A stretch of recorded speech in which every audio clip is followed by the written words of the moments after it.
بسم الله الرحمن الرحيم والصلاة والسلام على أشرف المرسلين سيدنا محمد صلى الله عليه وسلم.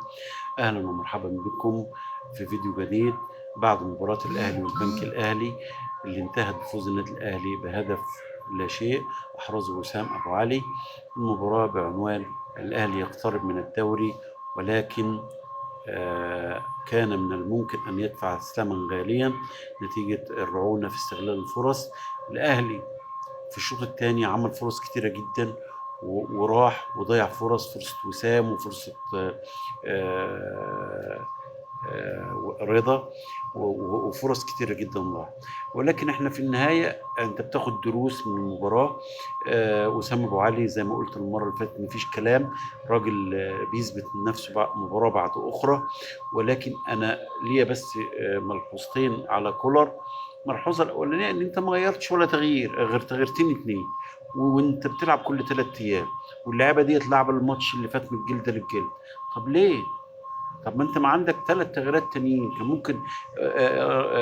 امام عاشور منهك مش قادر يجري، عندك قفشه بره، عندك وسام ثالث كل المباريات بيلعبها، عندك كهربا بره، عندك ناس كتيره بره موجوده. المفروض انت النهارده معلش في نهايه الموسم، فانت آه، لازم تريح اللعيبه، فاضل لك مباراتين اتنين وخلاص انت تقريبا ضمنت الدوري.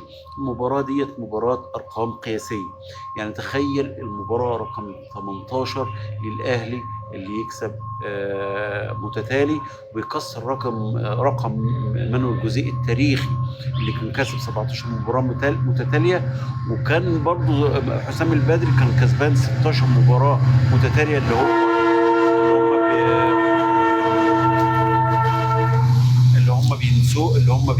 هم بينسوا حسام البدري في خضم انبهارنا بالمدربين الأجانب. ولكن هو عمل برضه 16 فوز متتالي، وفايلر عمل 16 فوز متتالي. الاهلي بيكسر ارقام الاهلي. مفيش فرقه عملت كده، وما ظنش ان فرقه بالسهوله ان هي تعمل 18 فوز متتالي في ظل ان صعوبه ال 18 فوز، وفي نفس الوقت صعوبه ال 18 فوز المتتالي ان المباراه كل 3 ايام، ففي صعوبه شديده جدا، بتلعب في ظل ارهاق في ظل تدوير. فانت النهارده بتلعب بتكسب 18 فوز متتالي، فده يعتبر انجاز كبير جدا. وكمان في حاجه كمان، ان انا بقول وسام انفرد بهداف الدوري الممتاز برصيد 15 هدف، برضو يعتبر رقم قياسي في 16 مباراة. يكسب يعمل 15 17 مباراة يعمل 15 هدف. ده رقم كبير جدا، وده المهاجم اللي احنا كنا بندور عليه. المهاجم اللي اولنا ارض طبعا ضيع بعض الفرص، ولكن انا مش مطالب مني ان كل فرصه تجيلي يعني يجيبها يعني، ولكن حل لك ازمه كتيره من فاولات، ضربات راس. النهارده في الماتش الثاني على التوالي يجيب لك كره من كره ثابته ويكسبك مباراه. ده معناه ان الراجل بيتمرن، وان الراجل بيشتغل على نفسه، وان الراجل فعلا صفقه رابحه، ودي اللي انت كنت بتدور عليه.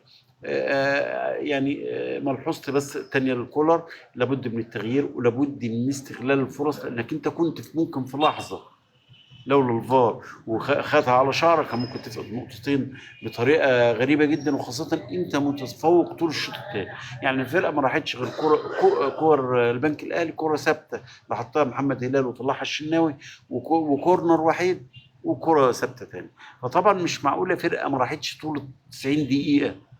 يعني زي انا بعتبر يعني ان المباراه ديت يعني عدل ربنا على راي المرحوم محمود بكر، عداله السماء نزلت على استاد القاهره، لان المباراه ما الناس ما راحتش. يعني ممكن لو البنك الاهلي كان راح، كان ممكن الهدف دوت اتاخر سنتي كان ممكن تبقى جول. لكن ربنا سبحانه وتعالى اراد للنادي الاهلي انه يكسب، وفاضل له كده 4 مباريات ويحسم الدوري وكده، ويبتدي يريح لعيبته بقى، ويبتدي يشتغل على الموسم اللي جاي. اول حاجه يعملها يريح بتاع 13 12 لعيب، الشناوي ورامي ربيعه ومحمد عبد المنعم وكريم فؤاد ومروان عطيه واكرم ورضا والمجموعه دي كلها، يعمل يقعدهم علشان خاطر يستعدوا للموسم الجديد. ان شاء الله باذن الله الاهلي يكسب الدوري. واشكركم والسلام.